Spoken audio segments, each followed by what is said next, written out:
Olá, seja bem-vindo e bem-vinda ao programa Intervalo de Aula, onde professoras e professores trazem conhecimentos e debatem educação. No programa de hoje, você confere dicas no quadro Conexões que podem ajudar a potencializar o aprendizado das crianças nesse início das aulas. Se tiver uma pessoa passando, transitando muito ali naquele lugar, pode tirar bastante a atenção daquela criança. No quadro Momento Especial, uma história que reúne ciência, amizade e tecnologia. E que necessitam, muitas vezes, de uma adaptação do meio ou da colaboração do outro. E para o professor que se interessa em levar para a sala de aula as narrativas orais, tem também um conto especial no quadro A Arte de Contar Histórias. E eu tive a felicidade de ter um mestre assim. Ele já partiu desse plano, mas os seus ensinamentos me guiam até hoje.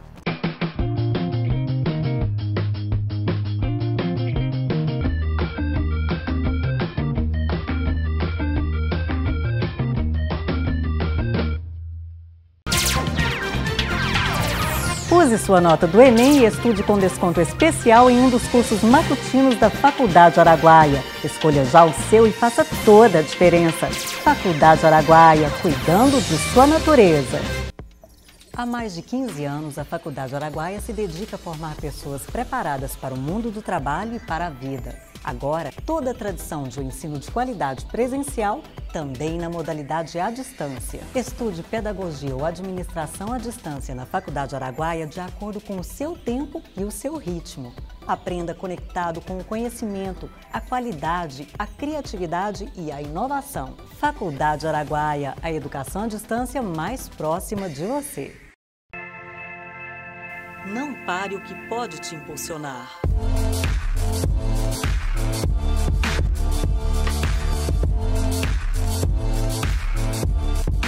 Seja qual for a instituição ou curso que você parou, retome seus estudos na Faculdade Araguaia e não desista do seu sonho, porque desistir não tem nada a ver com a gente.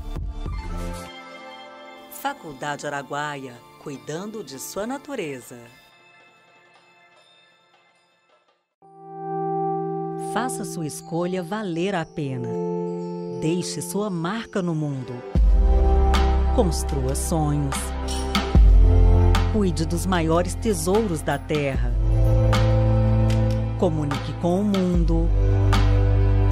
Ensine e aprenda. Planeje e conduza resultados. Faculdade Araguaia, cuidando de sua natureza.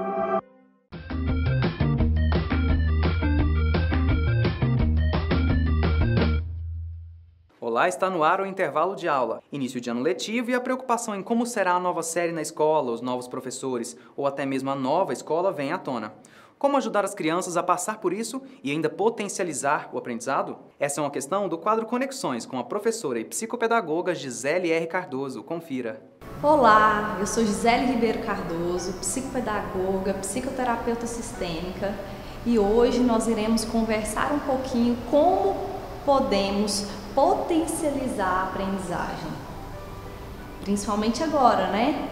Vinda das férias, aulas, retorno às aulas, material novo, escola talvez nova, novos professores, tudo novo nesse ano que se inicia.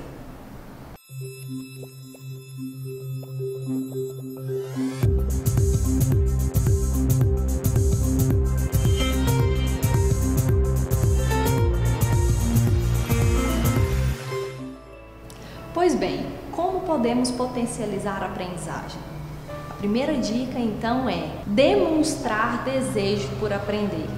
Se você, papai, se você, mamãe, começar a demonstrar o quanto você tem desejo por aprender coisas novas, o seu filho, o seu pequeno, vai também começar a demonstrar esse desejo. E aí você vai encaminhar, vai direcionar para onde esse desejo dele deve estar. Esse desejo dele, então, vai estar relacionado à escola, à sala de aula, aos novos conteúdos que cada professor tem para oferecer.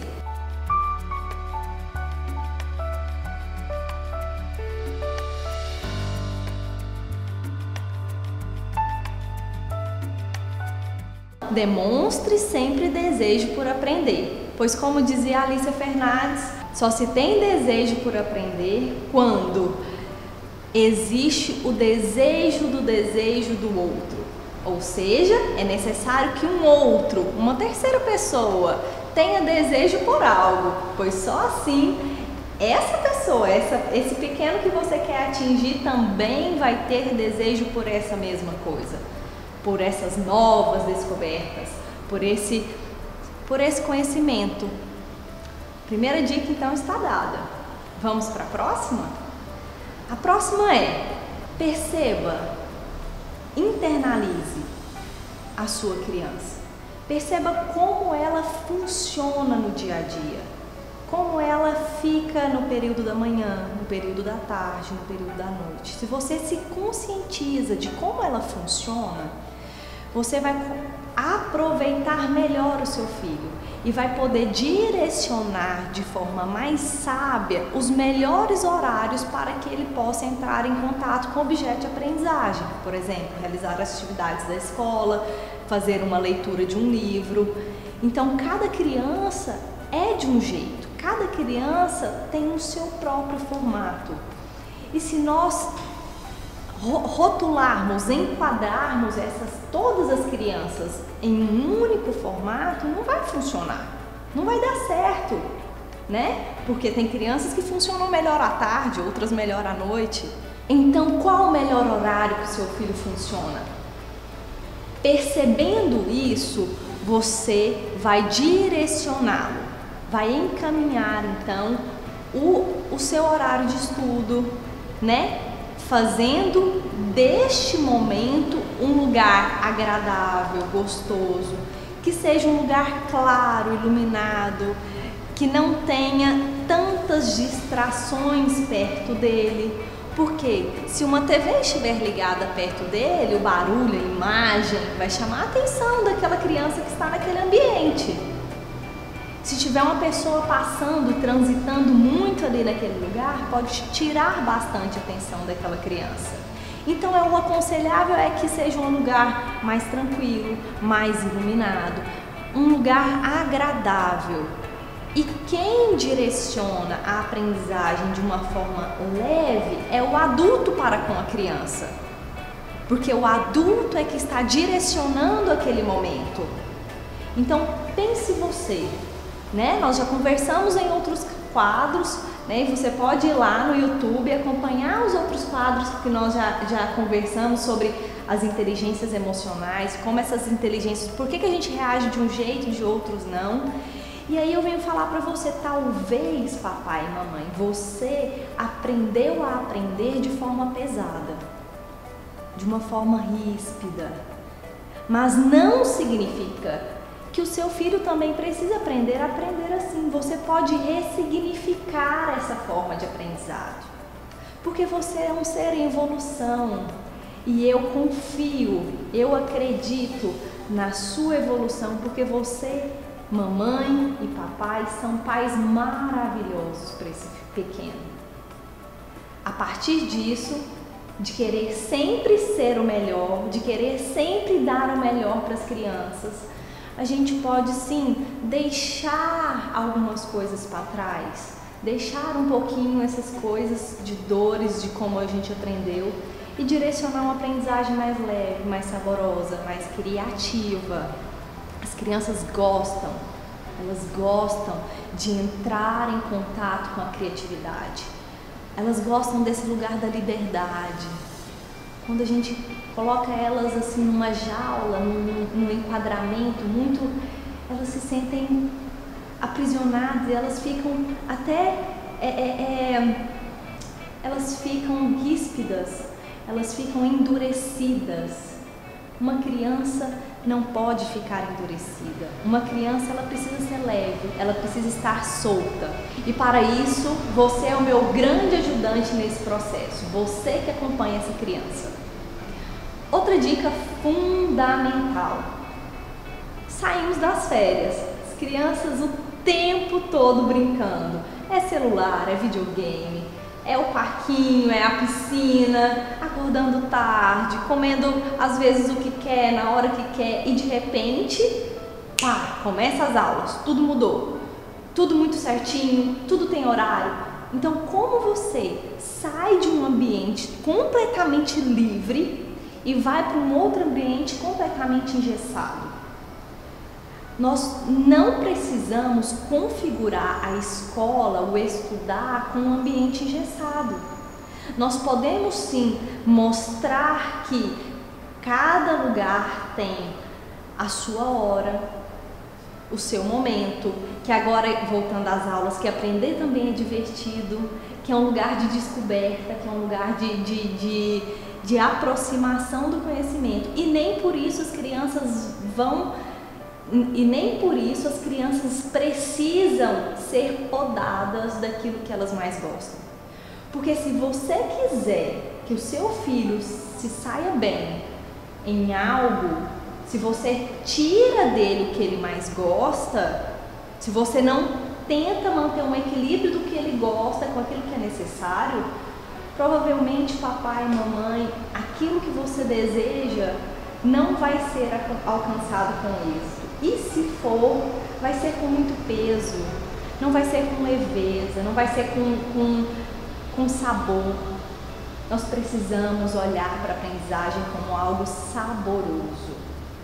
Então vamos mediar, né, essa nova rotina dos pequenos, para que não seja uma rotina em que eles vão abandonar completamente toda a dinâmica das férias, mas sim que eles participem da hora do lazer, do prazer, né, na horinha de comer o que gosta, né, uma hora ou outra, com também aquilo que se é necessário. O quadro Conexões de hoje fica por aqui. E nós nos vemos no próximo com muito conteúdo bacana e novidades para cada um de vocês. Um beijo! Bom, vale a pena colocar em prática todas essas dicas e conhecimentos, não é mesmo? Nós vamos para os comerciais e voltamos em instantes, eu aguardo você.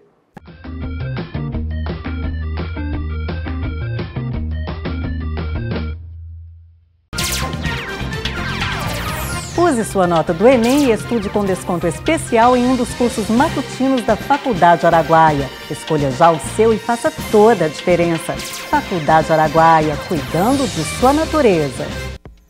Há mais de 15 anos, a Faculdade Araguaia se dedica a formar pessoas preparadas para o mundo do trabalho e para a vida. Agora, toda a tradição de um ensino de qualidade presencial, também na modalidade à distância. Estude pedagogia ou administração à distância na Faculdade Araguaia de acordo com o seu tempo e o seu ritmo. Aprenda conectado com o conhecimento, a qualidade, a criatividade e a inovação. Faculdade Araguaia, a educação à distância mais próxima de você. Não pare o que pode te impulsionar.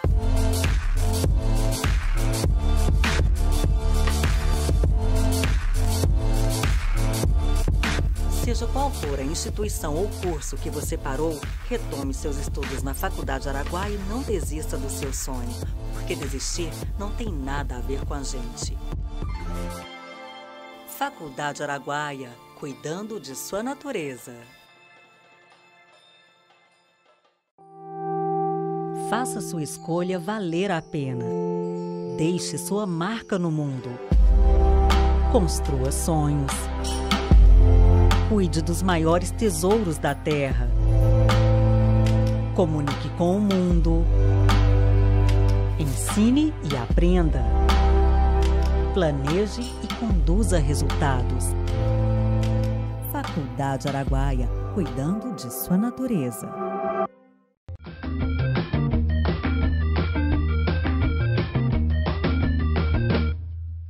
Voltamos ao programa Intervalo de Aula, onde professoras e professores trazem conhecimentos e debatem educação. Você acompanha agora no quadro Momento Especial, com a professora Ana Beatriz Freitas, o que acontece quando criatividade, amizade, solidariedade, inclusão, ciência e tecnologia se unem e contribuem para construir uma boa história. Veja só. Olá, bem-vindos a mais um Momento Especial. Estamos aqui hoje para falar um pouco sobre ciência, solidariedade e inclusão. Falamos aqui em outros programas que a questão da acessibilidade envolve atitudes. Certas atitudes dependem das circunstâncias materiais, dos recursos arquitetônicos e outros, em especial, do plano interpessoal, das atitudes humanas, do humano para com o humano. E aqui vamos falar de situações em que certas condições físicas, condições, seja considerados de deficiência ou de uma dificuldade maior na locomoção ou no uso assim do próprio corpo, né, quanto aos sentidos, quanto às capacidades cognitivas, quanto às relações interpessoais no uso dos recursos com a cultura, né, com os equipamentos do meio físico oferece, e que necessitam, muitas vezes, de uma adaptação do meio ou da colaboração do outro. With a little help from my friends, com uma pequena ajuda de meus amigos. O que podemos fazer com um pouquinho de ajuda dos amigos? Para ilustrar essa perspectiva, vamos falar da história de Kevin Chandler, um norte-americano com distrofia muscular. Sua história recentemente veio a público por seu grande desejo de fazer uma viagem pela Europa. Com baixa mobilidade, ele não poderia se movimentar em uma cadeira de rodas e, mesmo em países mais desenvolvidos e com condições físicas de acessibilidade mais favoráveis às condições da pessoa com deficiência exercerem a sua mobilidade, ele ainda teria algumas dificuldades. Então, um grupo de amigos se reuniu e propôs, assim, além de custear a viagem, além de bancar assim, financeiramente ali, a viagem, tornaram isso um projeto de solidariedade, um projeto construtivo e também um projeto de construção científica. Pensaram numa nova forma de uma possibilidade de locomoção para o amigo, que foi a construção de uma mochila especial, uma mochila adaptada em que esses amigos pudessem concretamente carregar o Chandler. E carregando o Chandler, até isso se tornou o mote do blog, né, do Chandler, que ele divulgou na internet, isso se tornou ali, assim, um motivo de divulgação, de possibilidade e de solidariedade.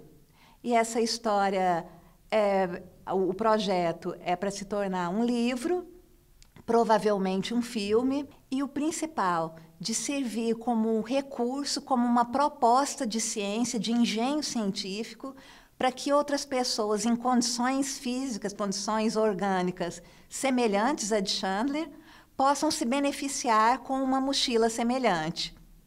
E assim também, como ele, alcançar os seus sonhos.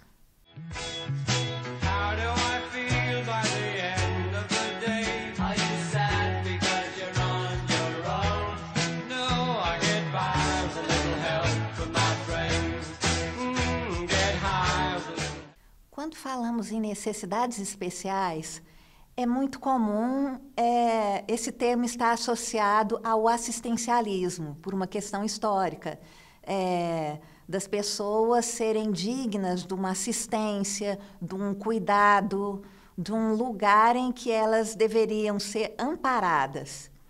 E aí esse amparo, muitas vezes, foi confundido com a não possibilidade dessa pessoa exercer alguma coisa com autonomia. Por outro lado, mesmo dentro do paradigma da inclusão, com a valorização da autonomia da pessoa que tem uma limitação por uma condição física, isso não significa que, por mais que também assim, a cultura possa prover recursos para as maiores possibilidades de desenvolvimento humano, isso não significa que, em momentos da vida, né, a solidariedade, a necessidade de algum tipo de ajuda esteja inviabilizada. Pelo contrário, assim, isso não só para pessoas com algum tipo de deficiência, como para qualquer ser humano. Então, em várias situações da vida, na vida, do nosso desenvolvimento, estamos sempre, e ainda bem que é assim, na dependência do gesto do outro, do olhar do outro, e quem sabe ali desse outro olhar para até o nosso próprio corpo, nossa condição de ser, para falar assim, olha, os recursos que tem no momento não estão atendendo às suas necessidades, mas eu posso, com a minha oferta, com o meu olhar, com a minha ajuda, eu tenho aqui uma ideia e posso contribuir com você, como foi o caso, né, na história que ilustramos hoje. Então, a necessidade educacional especial, ela aponta a necessidade de recursos materiais, do nosso pensar, do recurso cognitivo, científico, mas que isso jamais esteja dissociado, pelo contrário, ele vai partir da nossa alegria, da nossa disponibilidade, do nosso olhar solidário para com a outra pessoa e atender aos seus desejos, necessidades e sonhos. Por isso, momento especial de hoje. Então, vamos conhecer Kevin Chandler? Com vocês, Kevin Chandler e, não menos importante, seus amigos muito especiais. My name is Kevin Chandler and I have a dream to visit Europe.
Para encerrar o intervalo de aula de hoje, o professor José Boca, contador de histórias do Grupo Guaia, traz uma narrativa oral que vale a pena levar para a sala de aula. A todos aqui presentes, eu peço licença para chegar. Como manda a educação, começo por me apresentar. O meu nome é José Boca, e boca eu tenho é para falar. Muito embora estivesse quieto, calado eu, não sei ficar. Já que você está aqui, é porque no intervalo de aula veio se ligar. Aproveitando a ocasião, uma história eu vou contar. E a história que eu vou contar é uma história de mestres, aproveitando que nós estamos aqui num canal de educação, num canal de escola. Porque nessa vida nós temos muitos mestres. Nossos pais são nossos mestres, nossos avós, nossos irmãos mais velhos, nossos colegas. Com o passar dos anos, nós descobrimos que alguma dessas pessoas considerávamos mestres só porque eram um pouquinho mais velhos que a gente. Agora outras, quanto mais o tempo passa, mais a sua sabedoria e a sua condição de mestre nos fica evidente. E eu tive a felicidade de ter um mestre assim. Ele já partiu desse plano, mas os seus ensinamentos me guiam até hoje. Certa vez, eu me lembro que eu devia ter entre 3, 4 anos, talvez no máximo, muito pequeno, menino, entusiasmado, estava junto com esse meu mestre, quando de repente ele bateu na minha cabeça e disse: "Menino, mas que felicidade!" Eu, curioso como toda criança, aquela palavra felicidade me bateu diferente aos ouvidos.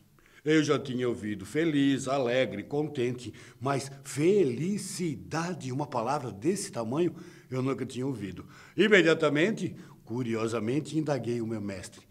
"Mestre, mas o que é felicidade?"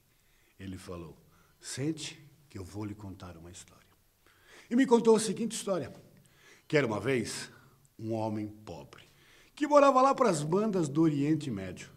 Certo dia, esse homem, andando a ermo pelas ruas, pensando em como ele faria para alimentar-se e alimentar a sua esposa, pois estava passando necessidade, não tinha uma moeda no bolso, quando de repente chutou, quando foi ver, era uma lâmpada. Talvez pudesse vender aquilo para o ferro velho e comprar um pouco de alimento, mas aquela lâmpada estava assim, um pouco suja, enferrujada, cozinhável, então ele resolveu limpar um pouco. Aí ele começou a esfregar e, misteriosamente, da ponta da lâmpada começou a sair uma fumacinha.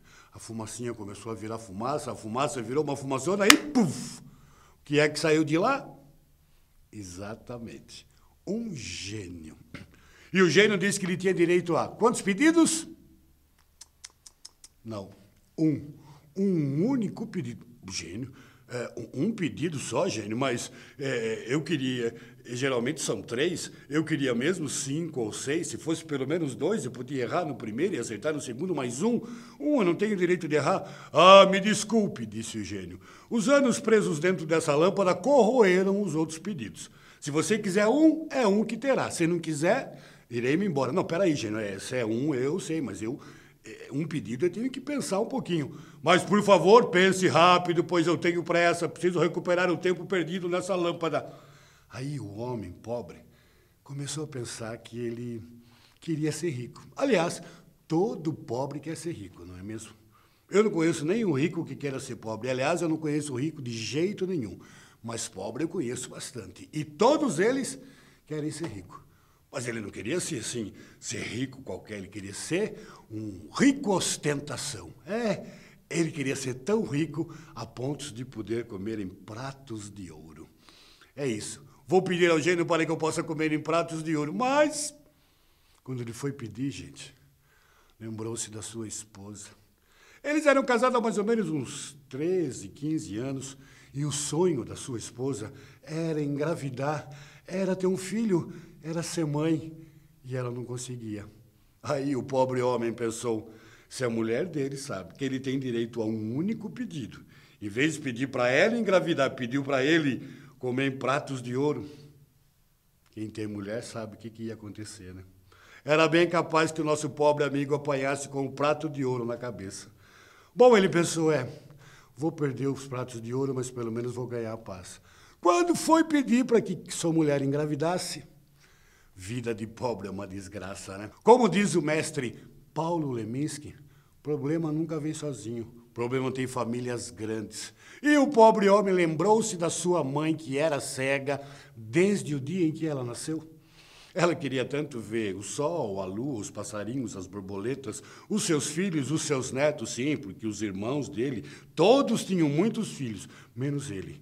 E aí ele pensou, bom, se a minha mãe sabe que eu tenho direito a um único pedido, em vez de pedir para ela enxergar, pedir para minha mulher, a nora dela, engravidar, quem tem sogra sabe o que ia acontecer, né? Mas aquele conflito na cabeça do pobre homem, ele querendo que a mãe dele enxergasse, minha mulher queria engravidar, eu queria comer em pratos de ouro, ai, que desgraça, só um pedido. O gênio, então, já estava perdendo a paciência, virando em fumacinha novamente. Vamos, você não vai pedir, eu preciso ir embora. Não, espere, gênio. Ele teve um insight. O gênio ainda recomendou, não se esqueça que você tem direito a um único pedido. Não, eu sei, gênio, que eu só tenho um pedido. Pois então peça. Qual é o seu único pedido? Gênio, o meu único pedido é, eu quero que a minha mãe veja os meus filhos todos comendo em pratos de ouro. E então, o meu mestre, quando terminou de me contar essa história, ele tinha um belo par de olhos azuis. Me fitou dentro dos meus olhos de menino e disse, menino, felicidade é isso. É ser feliz e fazer as outras pessoas felizes. Tem dias que se ouve não, noutros dias se ouve sim. Toda boa história nem bem começa, logo chega ao fim. O intervalo de hoje chega ao fim e esperamos vocês aqui no próximo domingo. Durante a semana, continue conosco nas redes sociais. Obrigado por sua companhia e até a próxima.